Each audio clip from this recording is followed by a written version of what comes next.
Vous êtes sur France 24 et vous avez raison. Bienvenue dans votre journal de l'Afrique. À la une ce soir, l'ancien président sénégalais qui sort du silence. Macky Sall conteste le rapport de la Cour des comptes sénégalaise qui révèle que son régime avait falsifié les chiffres de l'économie sénégalaise entre 2019 et 2024. Le gouvernement envisage des poursuites judiciaires. Nous irons à Dakar dans ce journal.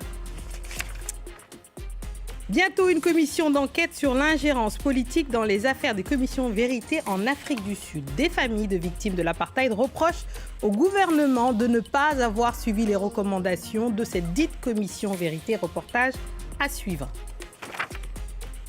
Et notre invitée de ce vendredi est une autrice, journaliste, mélomane qui a composé un brillant premier roman comme un morceau de jazz enivrant, mélancolique et résilient. Katia Dansoko-Touré présente La solitude des notes bleues, publiée.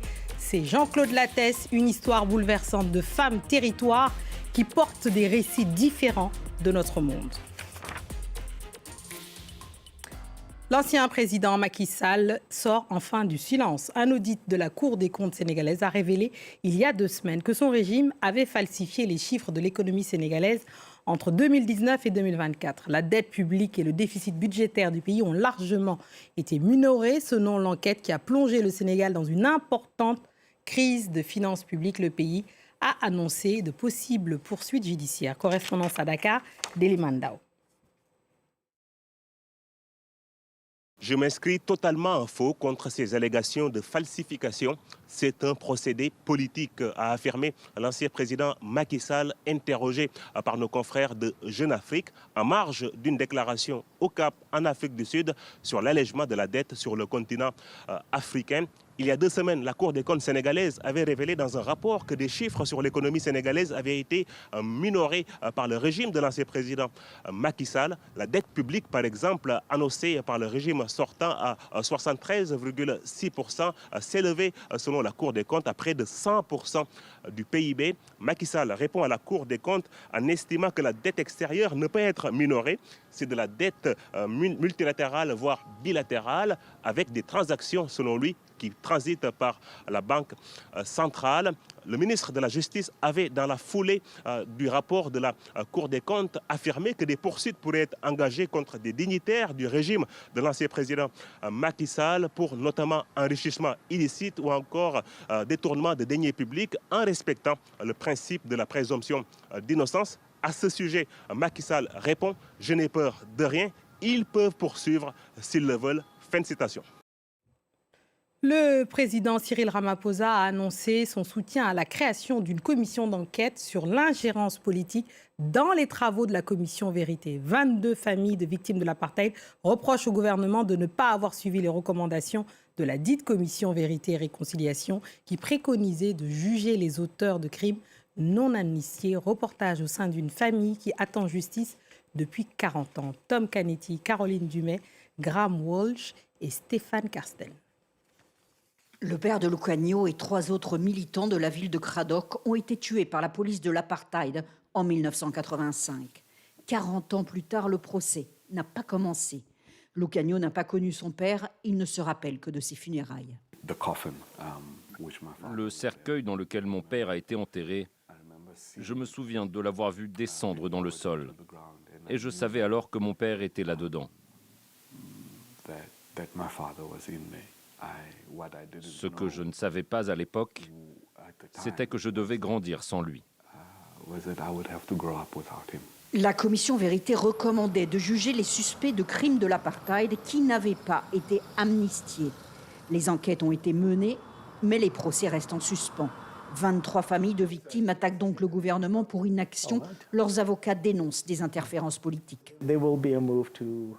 Il faudrait ajouter dans la Constitution des mesures qui permettent au parquet de continuer les poursuites de façon indépendante. Je ne pense pas qu'au final, les gens demandent beaucoup. Ils demandent simplement que les services de la justice, dont la mission est de terminer les procès, fassent leur travail. La mère de Lucanio s'est adressée aux députés du Cap le mois dernier pour leur demander d'accélérer le processus. Les personnes suspectées d'avoir tué son mari sont maintenant toutes décédées. Elles n'arrivent pas à tourner la page. Je n'ai jamais pu dire, de manière décente, au revoir à mon mari. Et c'est quelque chose dont, quand j'en parle, ça me touche. Parce que je n'ai jamais eu la chance de dire au revoir.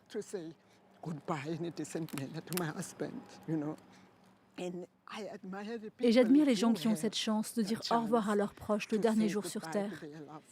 Mais je ne l'ai pas eu. Et cela me manque encore terriblement.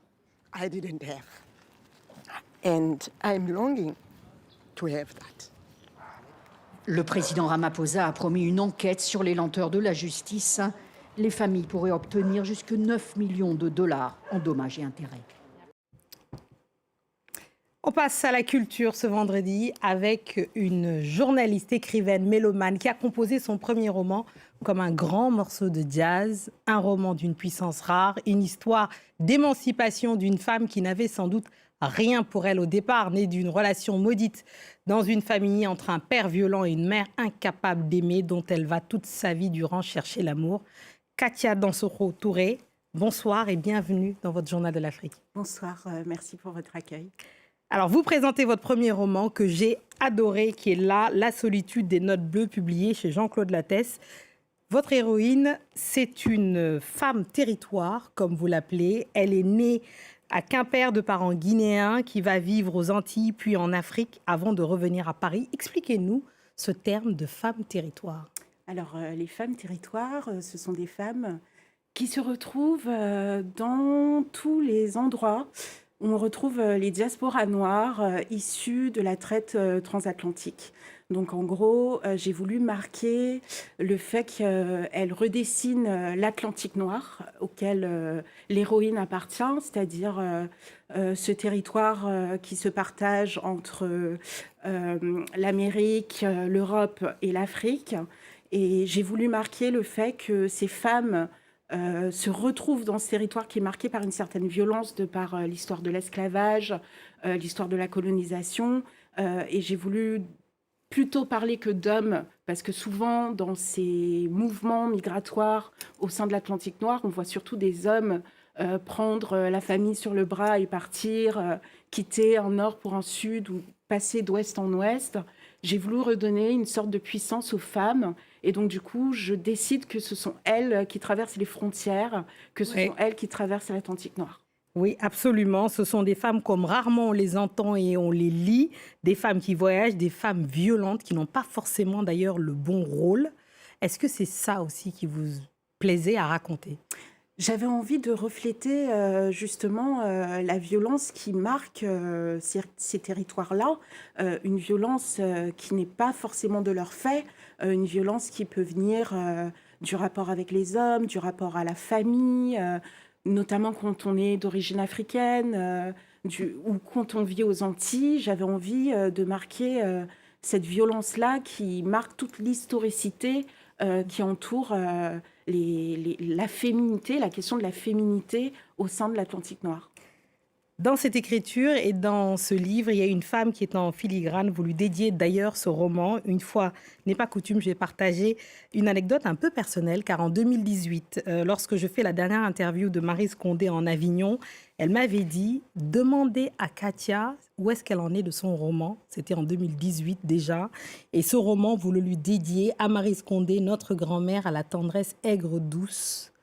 Justement, est-ce que vous vouliez dire un mot sur Maryse Condé ? Alors, Maryse Condé, sans elle, ce livre n'aurait pas trouvé refuge dans la maison d'édition J.C. Lattès, qui est la maison d'édition qui a publié La vie sans phare, son autobiographie. Maryse m'a un peu prise sous son aile dès notre première rencontre, sachant que j'avais l'impression de la connaître un peu déjà, car dans la bibliothèque familiale, l'œuvre de Maryse était très très présente. Je suis heureuse d'avoir chez moi des livres, des premières éditions de ses romans, que ce soit Moi Tituba sorcière ou La vie scélérate, et surtout La vie sans phare, qui est extrêmement précieux parce qu'elle y raconte sa vie, son itinéraire entre les Antilles, l'Europe, l'Amérique et surtout l'Afrique.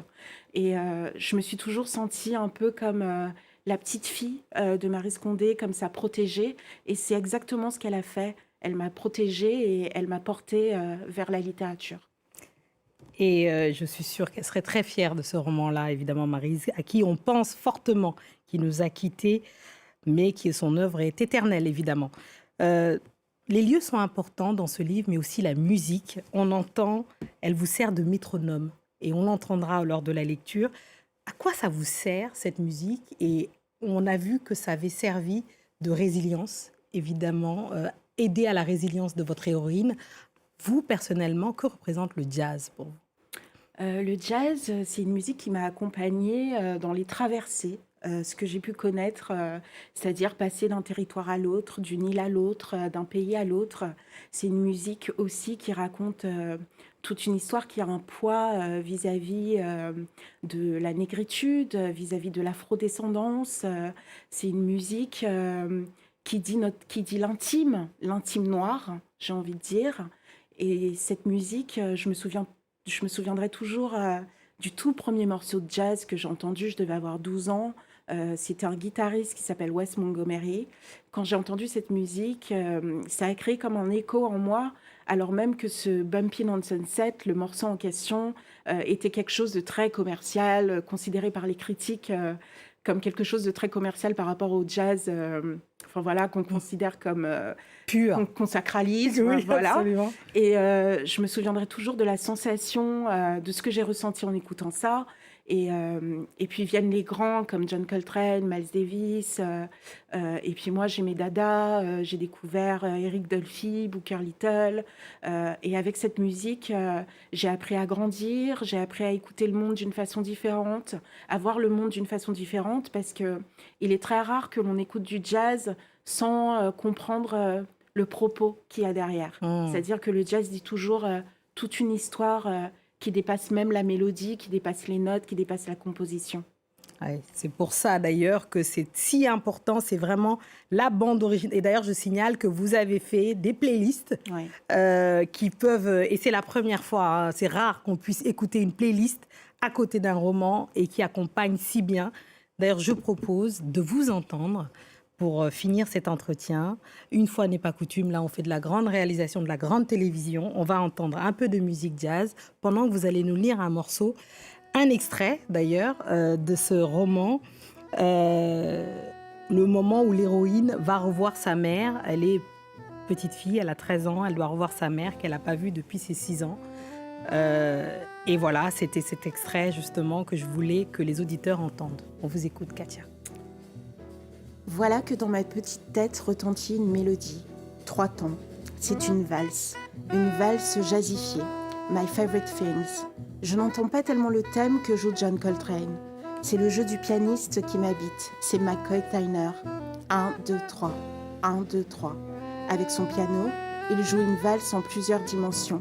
Elle est aussi allègre que grave. Et puis la contrebasse, je l'entends aussi. Elle aussi fait 1, 2, 3 par endroits. Elle m'intime de traverser la mer pour retoucher terre, peu importe que cette terre ne soit pas Karukéra. Dans ma tête, je danse sur cette valse aux 1000 nuances, tons et harmonies. 1, 2, 3. J'avance à reculons, là, sur le ponton. Je danse en avant vers maman, vers Fort-de-France, et danse en arrière vers Tata, vers Karukéra. Et entre les deux, la mer. C'est Elvin Jones qui dessine les vagues. Ce morceau est plein de félicité et à la fois enrobé d'une très légère angoisse, voire d'une dramatique appréhension. Il ne parle pas tant de joie. Enfin, c'est surtout que cette joie n'est pas complète, absolue. Merci infiniment, Katia Dansokho-Touré, qui a écrit La solitude des notes bleues. C'est Jean-Claude Lattès. Courez vous procurer ça. Merci beaucoup. C'est la fin de ce journal. Merci d'être venu. Merci à tous ceux qui nous ont suivis partout dans le monde. Et ce soir, en particulier de Beaucaire à Quimper, en passant par Pointe-Noire, Fort-de-France, Banjul, Paris. Restez avec nous, car l'actualité continue sur France 24. Vous savez que ça ne s'arrête jamais.